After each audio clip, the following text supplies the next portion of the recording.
This is your mentor Damini. आप सभी का स्वागत है हमारे अपनी channel agri entrance and BSc exam Adda 24/7 पे। तो आज है हमारा लेक्चर नंबर 12, जिसमें हम कैबेज के बारे में कंटिन्यू करने वाले हैं अपना लेक्चर। तो वीडियो शुरू करने से पहले अगर आपने अभी तक हमारे चैनल को सब्सक्राइब नहीं किया है तो हमारे चैनल को ज़रूर सब्सक्राइब करें, और हाँ, इस वीडियो को भी ज़रूर लाइक करो और शेयर करो बच्चों, ठीक है। चलो, लास्ट क्लास में बच्चे हमने कैबेज के बारे में पढ़ा था। मैंने आपको कुछ चीज़ें कैबेज के बारे में बता दी थी। देखो आगे चल पड़ा खुद ही। कुछ चीज़ें मैंने आपको कैबेज के बारे में ऑलरेडी बता दी थी कि कैबेज का नाम होता है ब्रासिका ओलेरेशिया, वैरायटी कैपिटेटा, क्रोमोसोम नंबर होता है 18 और इसका ओरिजिन होता है मेडिटेरेनियन रीजन। फिर मैंने इसके अलग अलग यूजेस के बारे में बताया था कि कैबेज में इंडोल 3 कार्बिनोल पाया जाता है, जो आंतों का कैंसर होता है, जो बाउल कैंसर होता है, उसको प्रिवेंट करने के लिए यूज होता है। फिर मैंने आपको और चीजें भी बताई थी। सिनिग्रिन नाम का केमिकल होता है, इसमें गोइट्रोजेनिक प्रिंसिपल होते हैं, जिसकी वजह से थायराइड ग्लैंड एनलार्ज हो जाता है, मैंने ये चीज भी आपको बताई थी कि कैबेज से एक फर्मेंटेड प्रोडक्ट यानी कि सॉर्क्राट बनता है, जो स्कर्बी को ट्रीट करने में मदद करता है। क्यों स्कर्बी को ट्रीट करने में मदद करता है? क्योंकि वो विटामिन सी रिच होता है। विटामिन सी की मात्रा उसमें भरपूर पाई जाती है, ठीक है। चलो, उसके बाद हमने उसकी क्लाइमेट और सॉइल की भी बात करी थी।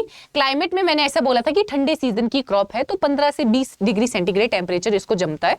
अगर कुछ ऐसी वैरायटी होती है जो 25 से 30 में भी ग्रो कर जाती है, बट ऑन एवरेज बेसिस पे इसमें 15 से लेके 20 डिग्री सेंटीग्रेड टेम्परेचर हमें देना चाहिए। और सॉइल की हमने बात करी थी। सॉइल में मैंने आप लोगों को बताया था यार, सैंडी लोमी सॉइल अच्छी मानी जाती है अगर अर्ली क्रॉप है, अगर अगेती फसलें हैं, अगर अगेती किस्म है, तो उस केस में मुझे सैंडी लोमी सॉइल में उसको लगाना है।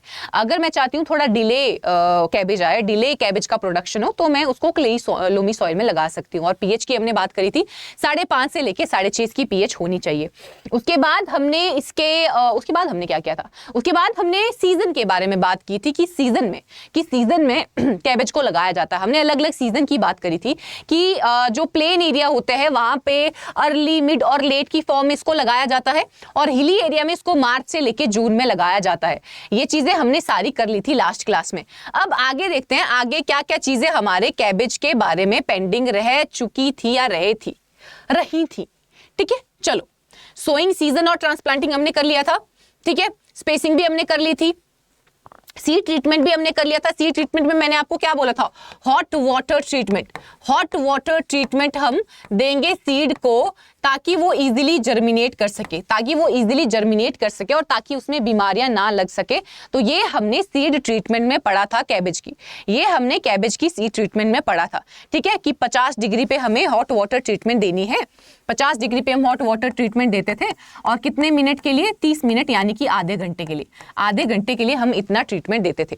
आज का टॉपिक होने वाला है यहां से शुरू, जो कि है आपका इरिगेशन। अब देखो, हर क्रॉप में सिंचाई जरूरी होती है ना बच्चे। अब देखो, हमने ये बोला था कि जो कैबेज है, कैबेज के सीड को नर्सरी में लगाया जाता है। और सीड रेट मैंने कितना बोला था आपको? सीड रेट मैंने बोला था 500 से लेके 675 ग्राम प्रति हेक्टेयर।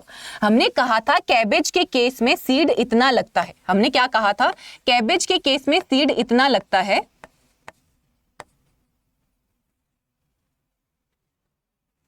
हमने कहा था कैबेज के केस में इतना सीड लगता है, और इस सीड को हम कहाँ लगाते हैं?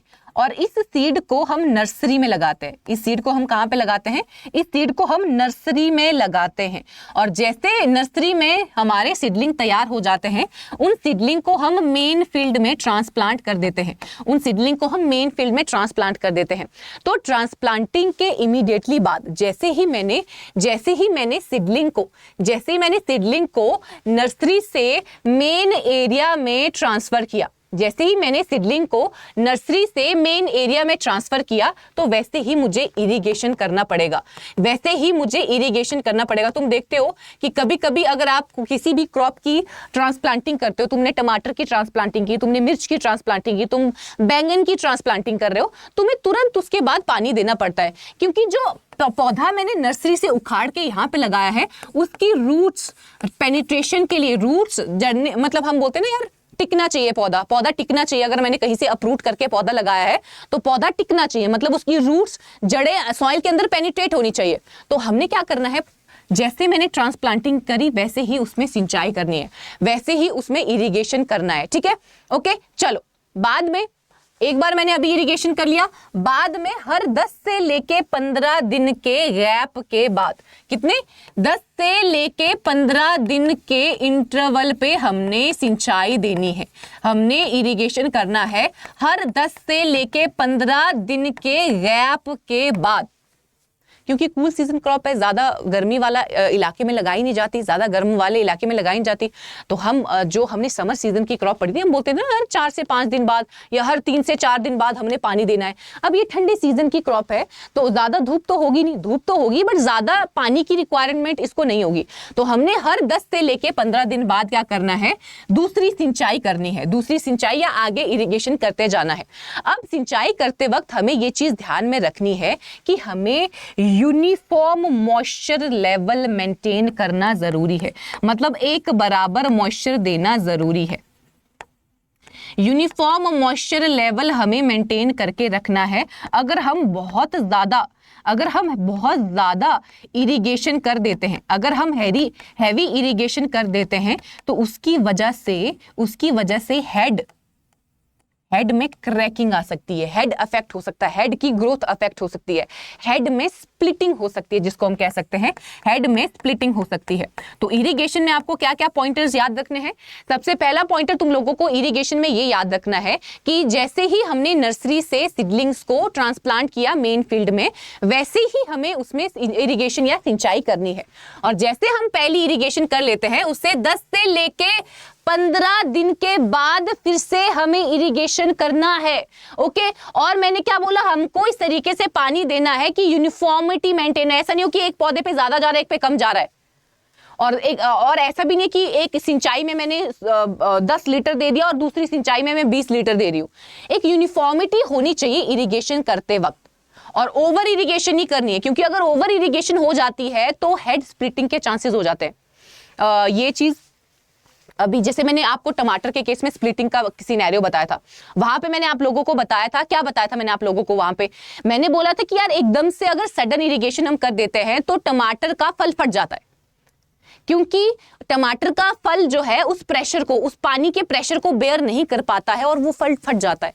तो उसी तरीके से कैबेज के हेड में भी स्प्लिटिंग हो सकती है अगर हम उसमें हैवी इरिगेशन करते हैं। अगर हम उसमें हैवी इरिगेशन करते हैं तो उसमें ये चांसेस हो सकते हैं कि उसका हेड स्प्लिट कर सकता है। तो ये हो जाएगा सिंचाई, ये हो जाएगा बच्चे सिंचाई में, ठीक है। तो समझ आ गया कौन कौन से पॉइंटर्स आप लोगों को इस्तेमाल करने, कौन कौन से पॉइंटर्स तुम लोगों को ध्यान में रखते हुए चलने। चलो आगे देखते हैं आगे क्या है। ओके, आगे आ जाता है अब न्यूट्रिएंट मैनेजमेंट। कौन कौन सा न्यूट्रिएंट या कितना न्यूट्रिएंट हमें कैबेज के केस में देना पड़ेगा। तो सबसे पहले आ जाते हैं बेसल डोज पर। सबसे पहले क्या आ जाते हैं, बेसल डोज की तरफ आ जाते हैं। बेसल डोज नहीं, पहले जनरल बोल देते हैं। FYM वही हमारा घिसा पिटा 20 से लेके 25 टन प्रति हेक्टेयर, ठीक है। और NPK कितना कितना डालना है, देखो अब नाइट्रोजन डलता है हमारा 120 से लेके 180 किलो। नाइट्रोजन कितना डलता है, 120 से लेके 180 किलो प्रति हेक्टेयर। और फास्फोरस कितना डलता है, फास्फोरस डलता है 75 से लेके 80 बचे। फास्फोरस कितना डलता है, 75 से लेके 80 किलो प्रति हेक्टेयर। और पोटेशियम डालते हैं हम 60 से लेके 75 किलोग्राम प्रति हेक्टेयर। इतना हमने न्यूट्रिएंट कंटेंट रखना है। अगर मुझे कैबेज की खेती करनी है, अगर मुझे बंद गोभी की खेती करनी है, तो मुझे FYM 20 से 25 टन प्रति हेक्टेयर चाहिए। मुझे NPK कितना चाहिए, नाइट्रोजन मुझे 120 से लेके 180 किलोग्राम प्रति हेक्टेयर चाहिए। फास्फोरस मुझे 75 से लेके 80 किलोग्राम प्रति हेक्टेयर चाहिए। और पोटेशियम मुझे 60 से लेके 75 किलोग्राम प्रति हेक्टेयर चाहिए। अब हमें पता है कि बेसल डोज में क्या डलता है। अब हमें पता है कि बेसल डोज में हम क्या क्या चीजें डालते हैं।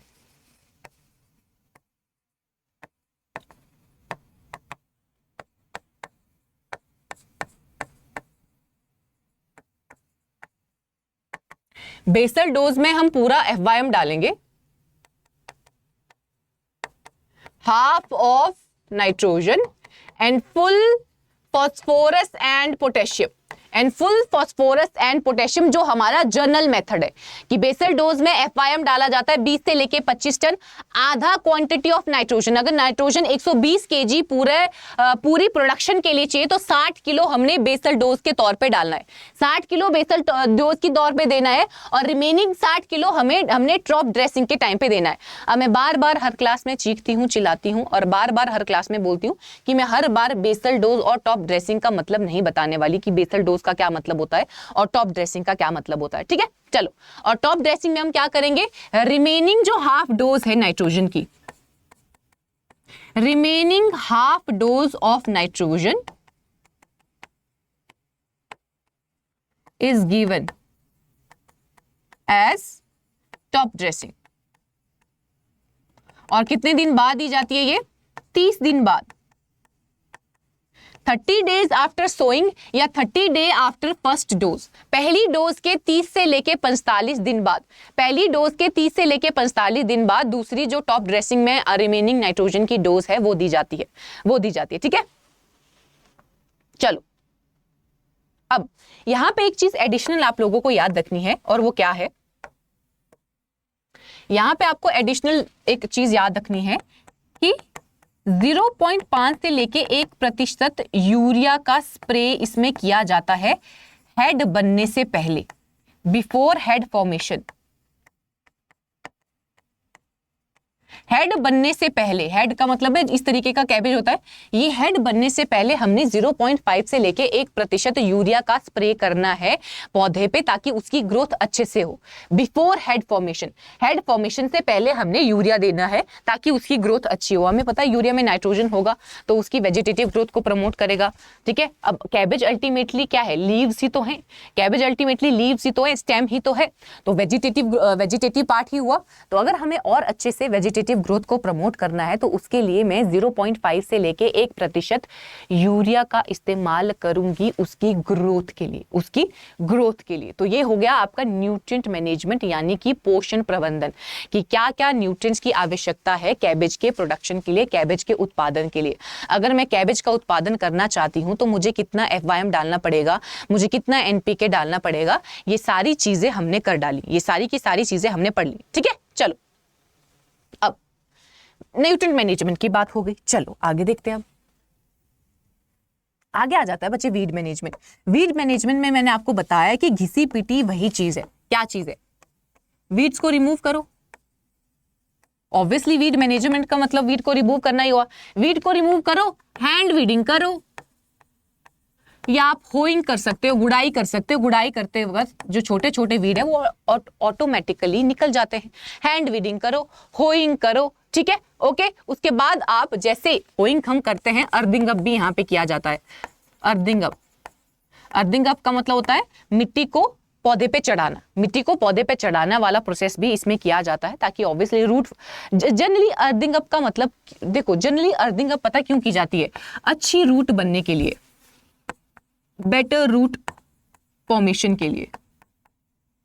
अगर रूट, तुम खुद सोचो, अगर रूट एक पौधे में अच्छी बन रही है तो उसकी शूट ग्रोथ ऑटोमेटिकली अच्छी आ जाएगी, तो वीडिंग में क्या किया, ट्रांसप्लांटिंग के बाद देखा तुमने कोई घास आना शुरू हुआ है, अगर ट्रांसप्लांटिंग के कुछ दिन बाद तुमको घास दिखाई दे रहा है, हाथ से वीडिंग करो, उसमें होइंग करो, गुड़ाई से ऑलरेडी नहीं, ऑटोमेटिकली जो छोटे छोटे वीड्स होते हैं, जो छोटे छोटे आपके घास होते हैं, वो बाहर निकल के सूख जाते हैं। जैसे उन पे लाइट गिरेगी तो ऑटोमेटिकली सूख जाएंगे, ठीक है। और अर्थिंग अप ऑपरेशन भी इसमें किए जाते हैं बेटर रूट फॉर्मेशन के लिए। अगर अच्छे से रूट बनेगी तो स्टेम पोर्शन भी हमारा अच्छा होगा, अल्टीमेटली यील्ड पे वो अफेक्ट करेगा, अच्छे फॉर्म में वो यील्ड को अफेक्ट करेगा। डन, चलो आगे बढ़ते हैं। अब आगे अगर हम बढ़ रहे हैं तो स्पेशल प्रैक्टिसेस में देखो क्या होगा। स्पेशल प्रैक्टिसेस में आता है यहाँ पे growth regulator, plant growth regulator हमने अप्लाई करने हैं अच्छी ग्रोथ के लिए। ऑब्वियसली अगर हम ग्रोथ रेगुलेटर्स डाल रहे हैं तो हमारा मेन मोटिव यही है कि हमने अच्छी ग्रोथ लानी है। हम चाहते हैं कि अच्छी ग्रोथ पौधे की आए, तो उसके लिए हमने क्या करने हैं, ग्रोथ रेगुलेटर डालने हैं। अब देखो, एक बहुत ही बड़ा कंस्ट्रेन मतलब लिमिटेशन कैबेज के केस में ये आ सकती है कि अब हम उसको ठंडे सीजन में लगाते हैं, कूल सीजन में हम उसको लगाते हैं, पर कभी कभी ऐसे चांसेस भी हो सकते हैं, क्या पता उसको ठंड लग जाए, इंजरी हो जाए, चिलिंग इंजरी हो जाए, क्या पता उसको चिलिंग इंजरी हो जाए।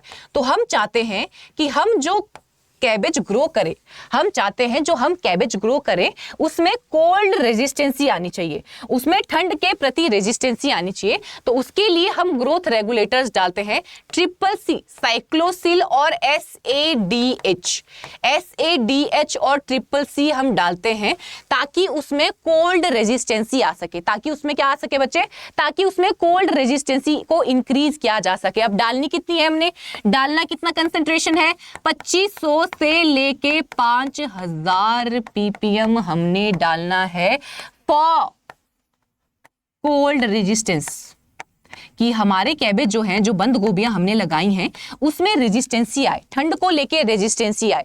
ऐसा ना हो कि आगे चल के उसमें ठंड में इंजरी आ जाए कि यार इतनी ठंड है मैं बर्दाश्त ही नहीं कर पा रहा हूं। कभी कभी ऐसा होता है कि जैसे मैं भी ठंडे इलाके की हूं, नहीं ठंड नहीं बर्दाश्त होती भाई, ठीक है।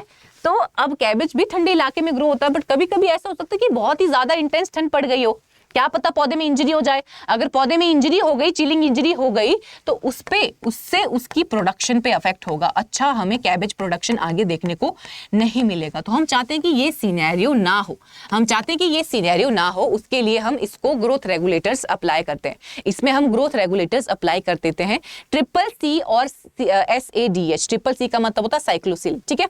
एट द रेट कितना, 2500 से लेके 5000 ppm। कितना डालना बच्चे, 2500 से लेके 5000 ppm हमने डालना है ताकि कोल्ड रेजिस्टेंसी उसमें आए, ताकि बच्चे उसमें कोल्ड रेजिस्टेंसी आए। ये चीज आपको ध्यान में रखनी है, ठीक है।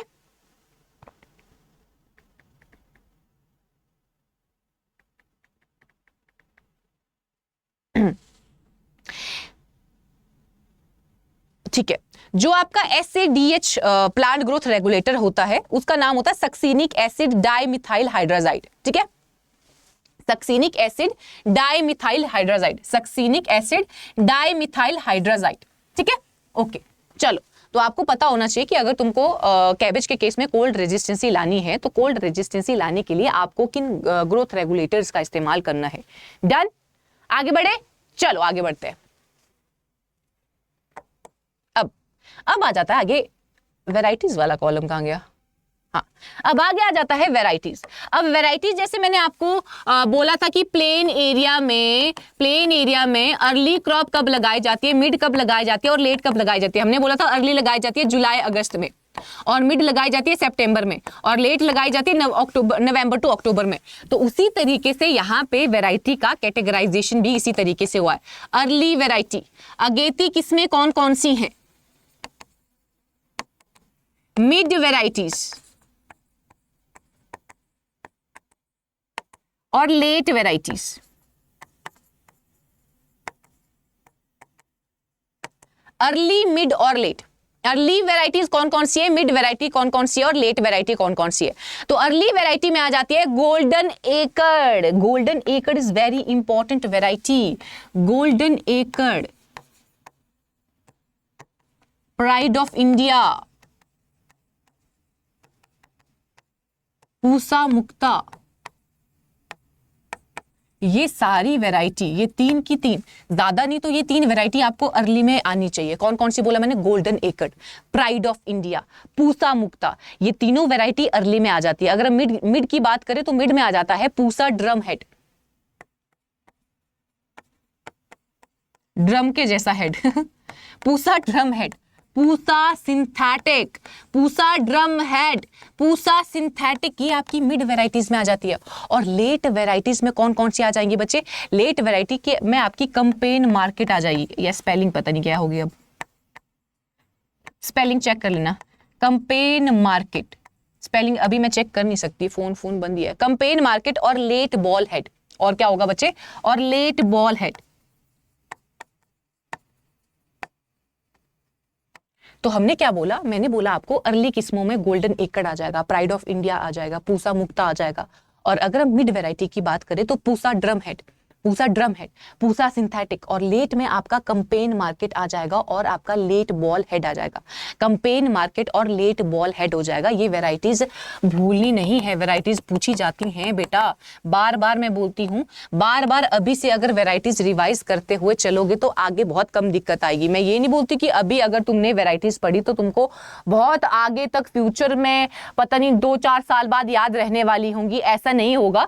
बट हाँ, ये चीज जरूर होगी कि जब भी तुम आगे फिर से वैरायटीज का जिक्र करोगे, जब तुम आगे फिर से वैरायटीज के बारे में पढ़ोगे तो तुम लोगों को बहुत कम दिक्कत आएगी, आप लोगों को बहुत कम दिक्कत आएगी। अभी से ही करो बच्चे, क्योंकि हर कॉम्पिटिटिव एग्जाम में वैरायटीज पूछी जाती है। हर कॉम्पिटिटिव एग्जाम में वैरायटीज आर मैंडेटरी, आती ही आती हैं। चाहे तुम एएफओ का एग्जाम उठा के देख लेना, चाहे तुम कोई कॉम्पिटिटिव एग्जाम सीयूटी का उठा के देख लेना, यूपी कैटेट का उठा के देख लेना, हर में वैरायटी पूछी जाती है।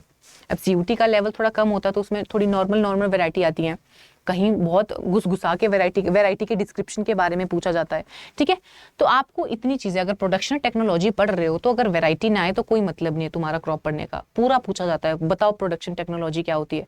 उसमें तुम्हें हर एक चीज बतानी पड़ेगी, सॉइल बताना पड़ेगा, क्लाइमेट बताना पड़ेगा, वैरायटी बतानी पड़ेगी, रेगुलेटर्स बताने पड़ेंगे, वीडिंग कैसे की जाती है, इरिगेशन कैसे की जाती है, तो वो सारी की सारी चीजें आपको मेंशन करनी पड़ेगी।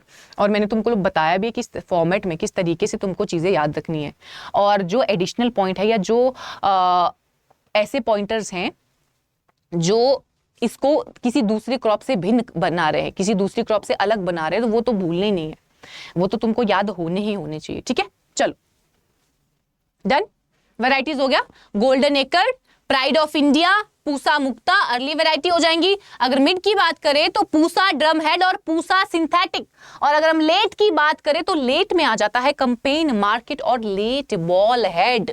लेट बॉल हेड, अभी स्नोबॉल ग्रुप के बारे में हम पढ़ेंगे कॉलीफ्लावर के केस में। कॉलीफ्लावर में स्नोबॉल ग्रुप होता है, Pusa snowball K1, Pusa snowball, ठीक है, वो हम कॉलीफ्लावर के केस में पढ़ेंगे। ठीक है, चलो, मैंने सोचा था कॉलीफ्लावर आज शुरू कर देंगे, बट फिर वही हो जाता कि एक क्रॉप आधी चलेगी, ठीक है, फिर अगली क्लास में मुझे फिर रिपीट करना वो पड़ेगा। ठीक है, चलो, तो अगली क्लास में कॉलीफ्लावर अपन कंप्लीट करेंगे। अब उसके बाद आ जाते हैं बच्चे इसके मैच्योरिटी इंडिसेस पे या हार्वेस्टिंग पे। अब आ जाते हैं इसके मैच्योरिटी और हार्वेस्टिंग पे। अब देखो, अब तुम खुद सोचो, अगर तुमने कैबेज लगाया है तो तुम कैबेज को कब हार्वेस्ट करोगे? तो तुम लोग कैबेज को कब हार्वेस्ट करोगे? हम देखते हैं ना मार्केट में कैबेज इस तरीके का हेड होता है, इस तरीके का हेड होता है, कॉम्पैक्ट हेड होता है, एकदम टाइट हेड होता है। तो कैबेज की हार्वेस्टिंग तब करनी है जब उसका हेड कॉम्पैक्ट हो। कॉम्पैक्ट हो मतलब एकदम हार्ड उसका क्या बोलते हैं वो हेड हो। तो जब उसका head, when head of cabbage, जब कैबेज का हेड कैसा हो, फर्म एंड कॉम्पैक्ट, हार्ड होना चाहिए बट खाने में सॉफ्ट भी होना चाहिए। ऐसा नहीं कि खाने में भी कि दांत ही निकल जा रहे हैं खाते वक्त कैबेज, ठीक है, वैसा भी नहीं होना चाहिए।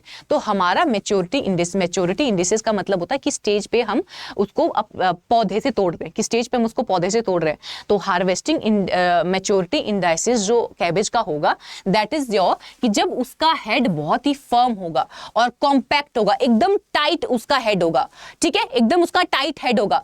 तो ये जनरली जो हार्वेस्टिंग है वो 60 से लेके 120 दिन बाद की जाती है ट्रांसप्लांटिंग के, डे आफ्टर ट्रांसप्लांटिंग। ट्रांसप्लांटिंग के 60 से लेके 120 दिन बाद जो है वो कैबेज की हार्वेस्टिंग की जाती है। ये कुछ चीजें ऐसी इतनी रिलेटेड होती हैं। देखो, तुमने कैबेज देखा है, अब तुम लोगों को पता चल जाएगा यार उस स्टेज पे, अब तुम लोगों को पता चल जाएगा, एक मिनट, अच्छा अब तुम लोगों को पता चल जाएगा कि किस स्टेज पे हमने कैबेज निकालना है। ठीक है, कि यार हमने मार्केट में देखा था उसका हेड थोड़ा हार्ड होना चाहिए, थोड़ा सॉफ्ट भी होना चाहिए खाने के लिए, तो वही उसकी मैच्योरिटी इंडिसेस हैं।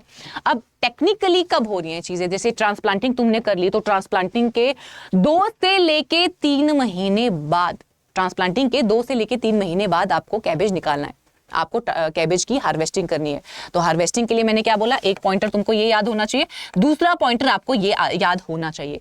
अब कैबेज की हार्वेस्टिंग ऐसे भी नहीं करनी है कि तुमने डिले कर दिया, कि कैबेज को रखा तुमने अपनी फील्ड में, तो धीरे धीरे देखना तुम कैबेज जो होगा वो बहुत ही हार्ड हो जाता है, वो खाने में भी बहुत हार्ड हो जाता है, ना उसकी स्मेल रहती है और उसमें रॉटिंग का दिक्कत भी आता है और उसमें सड़ान का दिक्कत भी आता है, क्रैकिंग का दिक्कत आता है अगर तुम बहुत समय तक उसको फील्ड में ही रखते हो।